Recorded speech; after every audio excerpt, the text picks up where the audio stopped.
कर रहा है। पहले फ्लिप फ्लॉप का काम सीखेंगे हम लोग, फिर सीक्वेंशियल सर्किट का काम सीखेंगे। ओके, देखो एसर फ्लिप फ्लॉप, तो एसर फ्लिप फ्लॉप में क्या है, दो नॉट गेट यूज है। तो नॉट गेट हमको चाहिए, नॉट गेट में कितने इनपुट होता है, मिनिमम 2 इनपुट होता है। तो देखो एक इनपुट हम लोग एस लिए, एक इनपुट लिए आर। एस एंड आर नाम इसलिए हम लोग यहाँ पे डाला है कि एस है सेट, आर है रीसेट।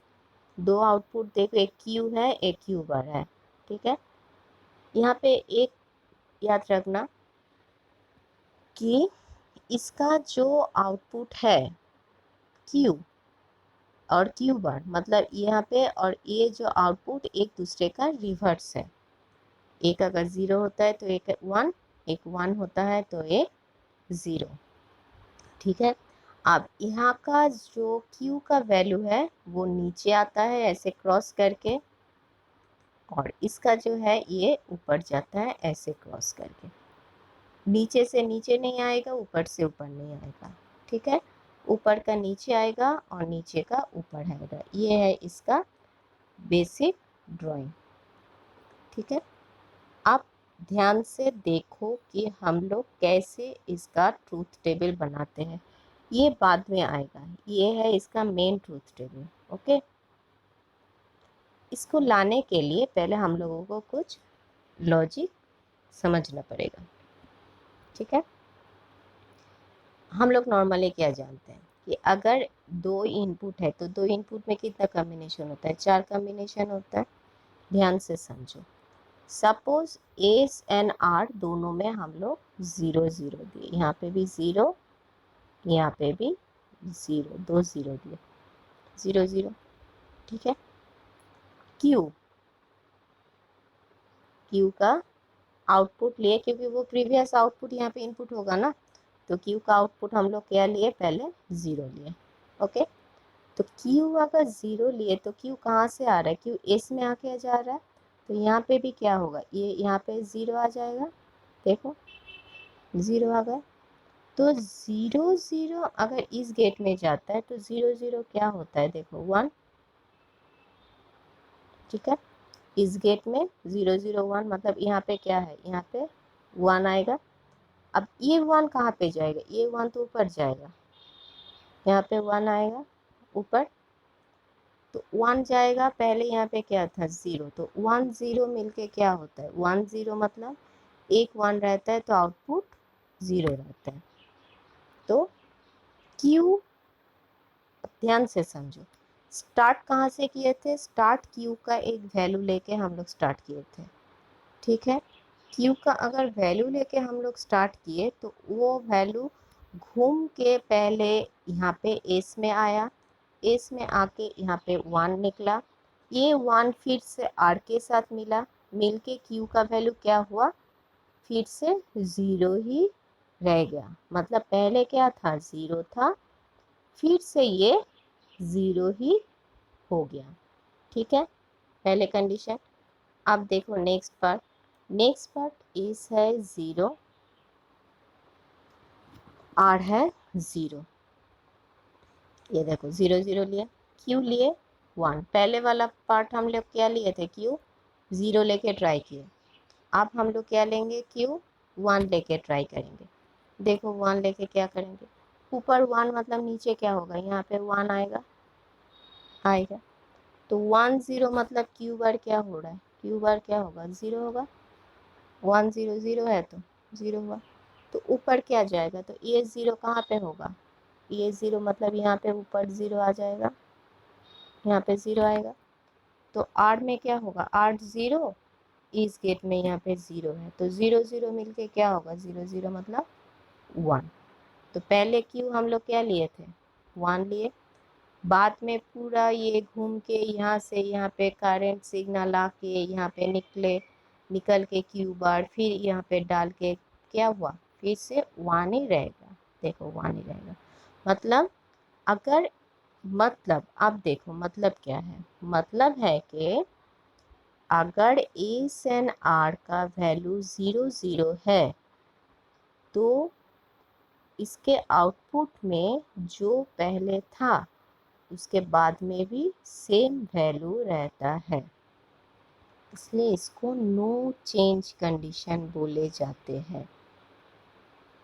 ठीक है, अगर एस एंड ज़ीरो दोनों को, अगर हम लोग एस एंड आर दोनों में अगर हम लोग 0 0 वैल्यू डालते हैं तो क्यू में जो पहले वैल्यू था आफ्टर पूरा कैलकुलेशन ये वैल्यू पहले जो था वही रहता है।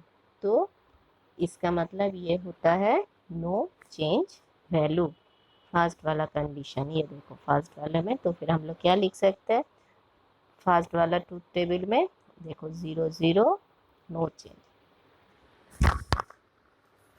नो चेंज मतलब स्टोरेज हो गया फर्स्ट वाला। अब देखो सेकंड, सेकंड है, सेकंड हम लोग ले रहे हैं एस का 0 आर का 1, मतलब एस है 0 आर है 1। ओके, देखो हमेशा कोई भी फ्लिप फ्लॉप जब हम लोग लेंगे तो दो वैल्यू लेके चेक करना है। मतलब क्यू में एक बार लेके तुम लोग 0 लेके चेक करोगे, एक बार 1 लेके चेक करोगे, देखोगे आउटपुट क्या हुआ, उसके बेसिस पे लिखना है। देखो हम लोग 0 1 लिए। ओके, तो पहले हम लोगों को क्या लेना है, पहले लेना है क्यू का 0। लो क्यू का 0 लिए तो यहाँ पे क्या आएगा,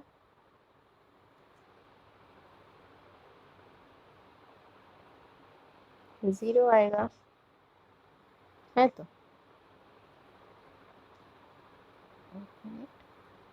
ये 0 है, ये है 1 और ये है 0, तो यहाँ पे भी 0 आएगा।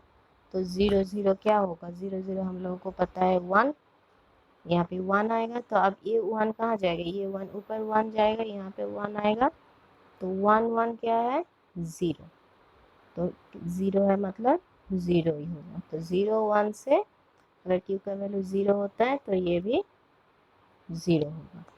ओके, नेक्स्ट फिर से देखें, ये पहले वाला हो गया। अब नेक्स्ट वाला, नेक्स्ट वाला मतलब ये वाला, मतलब ए 0 आर 1। ठीक है, क्यू क्या लिए, क्यू 1 लिए, तो क्यू 1 लिए, यहाँ पे 1 आएगा। तो 1 0 मतलब क्या है, 0 होगा। 1 0 मतलब क्या है, नॉट गेट में, ये तो नॉट गेट है, तो 1 0 मतलब क्या है, ये तो 0, तो 0 हो गया। तो ये 0 कहाँ पे आएगा, ये 0 आएगा तुम लोगों के यहाँ पे आएगा ये 0। ठीक है, तो यहाँ पे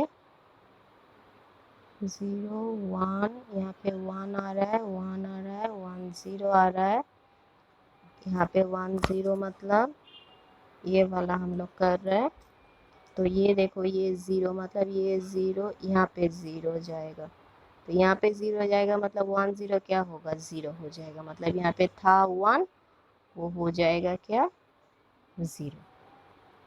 हम लोग किस से स्टार्ट किए थे, हम लोग देखो हम लोग 1 से स्टार्ट किए थे, पर वो होगा क्या 0। मतलब अगर एस एन आर 0 1 होता है तो क्यू का वैल्यू 0 हो तब भी 0 होता है, क्यू का वैल्यू 1 हो तब भी 0 होता है। तो क्यू का वैल्यू कुछ भी हो, अगर इनपुट सिग्नल मतलब एस एन आर में अगर हम लोग 0 एंड 1 डालेंगे तो ये क्या हो जाएगा, क्यू का वैल्यू 0 हो जाएगा। तो उसको हम लोग बोलते हैं रीसेट। ओके, तो इसलिए 1 0 इज रीसेट। अब है हम लोगों का नेक्स्ट पार्ट, एस 1 आर 0। देखो एस 1 है, आर है 0। ठीक है, तो क्यू का वैल्यू हम लोग क्या लिए, 0 लिए, तो 0 लेंगे तो यहाँ पे भी 0 आएगा, 0 आएगा। 1 0 क्या होगा, 1 0 तो हम लोग जानते हैं 0 हो जाएगा। तो 0 मतलब यहाँ पे भी 0 आएगा, तो यहाँ पे भी 2 0, तो 0 0 क्या होगा, 0 0 होगा 1। ये देखो, तो फिर अगर 0 रहेगा तो क्या होगा 1, पहले वाला 1 0।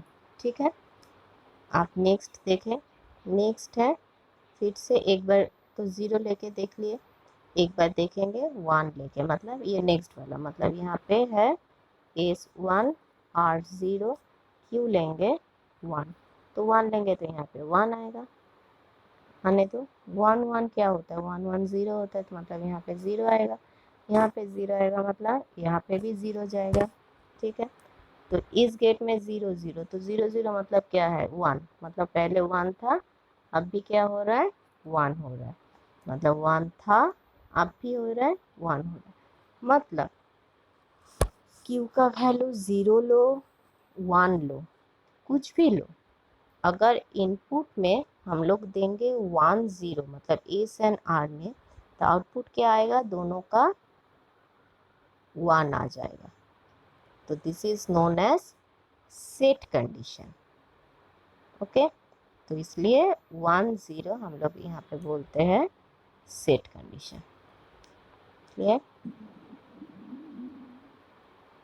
आप देखो लास्ट वाला, लास्ट में है दोनों में 1 1, क्योंकि 4 कॉम्बिनेशन है ना, 0 0 0 1 1 0 1, लास्ट है दोनों, मतलब यहाँ पे भी 1, यहाँ पे भी 1, दोनों में 1 है। अब यहाँ पे देखो, ये लास्ट पॉइंट में देखो, नॉर गेट में अगर एक सिग्नल में दोनों का वैल्यू अगर 1 1 होता है, तो बी में कुछ भी हो आउटपुट क्या होता है, 0 होता है।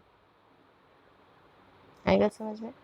कोई भी नॉर गेट में अगर एक सिग्नल 1 होता है, तो फिर नेक्स्ट सिग्नल कुछ भी हो उसका आउटपुट क्या आता है, 0 आता है। तो यहाँ पे देखो, इस नॉर गेट में एक सिग्नल तो 1 है, मतलब यहाँ पे कुछ भी वैल्यू हो, ये वैल्यू तो तुम लोगों का 0 ही होगा। यहाँ पे देखो, यहाँ पे कुछ चेक करने का ज़रूरत नहीं है। ये 2 नॉर गेट है, तो एक नॉर गेट में 1 है, मतलब यहाँ पे इसका दूसरा वैल्यू कुछ भी हो आउटपुट क्या होगा, 0 होगा।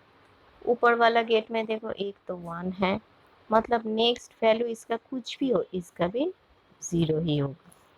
ठीक है, तो ये कोई मैटर नहीं करता है कि इसका इनपुट क्या हो, आउटपुट हमेशा दोनों 0 होगा। पर ये जो आउटपुट है Q एंड Q बार, ये ना हमेशा कॉम्प्लीमेंट है। कॉम्प्लीमेंट मतलब एक का वैल्यू अगर 0 होगा तो दूसरे का वैल्यू 1, एक का वैल्यू 1 होगा तो दूसरे का वैल्यू 0 होता है। तो दोनों तो सेम वैल्यू कभी नहीं हो सकता, इसलिए 1 1 कंडीशन में Q का वैल्यू कुछ भी हो ना हो, कोई फर्क नहीं पड़ता है। ये कंडीशन डज नॉट एग्जिस्ट, ये कभी नहीं हो सकता, इसलिए इसको बोले जाते हैं फॉरबिडन स्टेट। तो 1 1 is known as forbidden state. ये ट्रूथ टेबल है बहुत इजी, तुम लोगों को ट्रूथ टेबल ये ही लिखना है, पर ये सिर्फ तुम लोगों को समझाने के लिए लिखा है। तो तुम लोग ये कैसे आ रहा है ये थोड़ा ध्यान से समझो। और एक बात ख्याल देखो कि सेट, सेट मतलब हम लोगों ने क्या बोला था कि Q का वैल्यू 1 होता है तो सेट, तो Q का वैल्यू कब 1 होता है, देखो एज जब 1 होता है तो Q का वैल्यू 1 होता है तो सेट। अब यहाँ पे रीसेट कब होता है कि इसका जब R 1 होता है तो ये होता है रीसेट। ठीक है, तो एक है हम लोगों का सेट और दूसरा होता है हम लोगों का रीसेट। सिर्फ ये ट्रूथ टेबल याद रखने से हो जाएगा, पर यू हैव टू नो कि how this values comes, so that's why it's explaining